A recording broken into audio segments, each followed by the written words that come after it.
Yes, absolutely. You know, I remember in the first years it was pretty amazing. We would go. Well, when Mitch, who's down here, Mitch McComb, who worked on the Rosie Joe house, our first house here. We came down. Actually, it was pretty funny. We came down with really just kind of a stick model. I mean, that's about as far as we got, because they wouldn't even give me a classroom during our class time during the fall. So we would meet in funny little restaurants or dinner time and try to work something out before we got down here. But then and then when we went around to visit families after Mitch had stayed here and sort of started gathering the 10 families that the students would come down and see. I mean, he'd have to drive hundreds and hundreds of miles. I mean, that's pretty much what everybody's used to down here anyway. And I remember going down to seeing a few of the families, and they would stand. We're 12 white students coming down, descending on them, and they would stand 15, 20 feet away, kind of just couldn't even really answer questions, wouldn't answer questions, kind of sit there and paw the earth, or even and then sometimes they wouldn't even be there. We'd come to interview them, and maybe they were so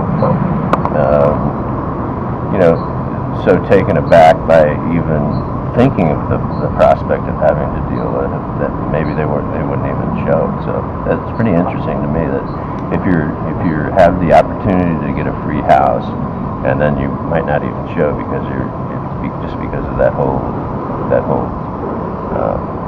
the unfortunate part of the white man and the Navajo, or the Native American, and what we've done to them. Why would they entertain us? I mean, after we've promised them so many things. There've been so many people down here promising things and not showing up, not finishing it off. So one of the things I'm most proud of is that we have a continuing program going on, and we've proven it to them now, and we come back and fix things when they're broken, and, or didn't work, things like that. So that to me says a lot. So I think they trust us more and more.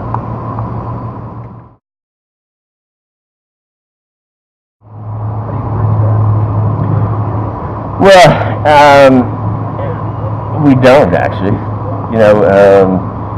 The students select. They'll probably be, if there are 10 families, there'll probably be 3 or 4 that we can engage with, and then 7 that we really just don't, and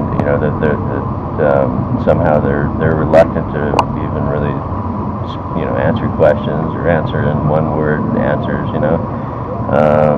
and that's unfortunate. I don't know. Hopefully, with more and more time, people will understand that we're down here, meaning to do well, really honestly, and hopefully we'll be able to. We built a shop here last year, and my idea is to hopefully be able to prefab things in that shop, and maybe I'm talking to other universities right now, Arizona State, University of Minnesota, to maybe bring other students in. Maybe we'd have a program going on during the fall so we can build more and more houses. I mean, it is unfortunate. We've talked about this. What happens to these people who don't get selected? Are they bitter? Are they angry? I haven't really seen that, but I'm sure they are. And then they don't really seem to. They don't seem to stay on the list. But oftentimes they'll move away, which then at least it tells us that we made a right decision. That we didn't want to build them a house if they're going to just move away or move off the res.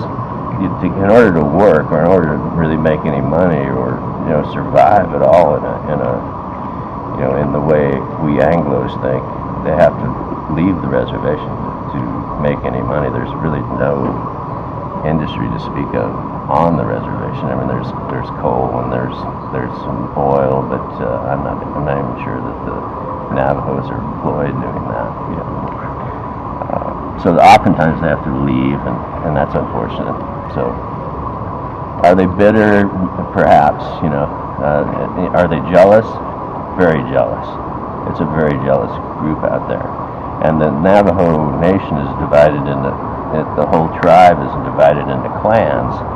So then again, we have to be on top of, there's another little matrix there that we have to be careful of, so that we're not building houses for the same clan every time, or for the same, the same families, and then, because then the jealousy would really come out. I mean, I've heard stories about that extreme makeover show doing a house down near Window Rock, and the people down there were so jealous of that family that was selected to get that house. Those people can't even move in. They're afraid. They might have even moved away. They're afraid. Crazy.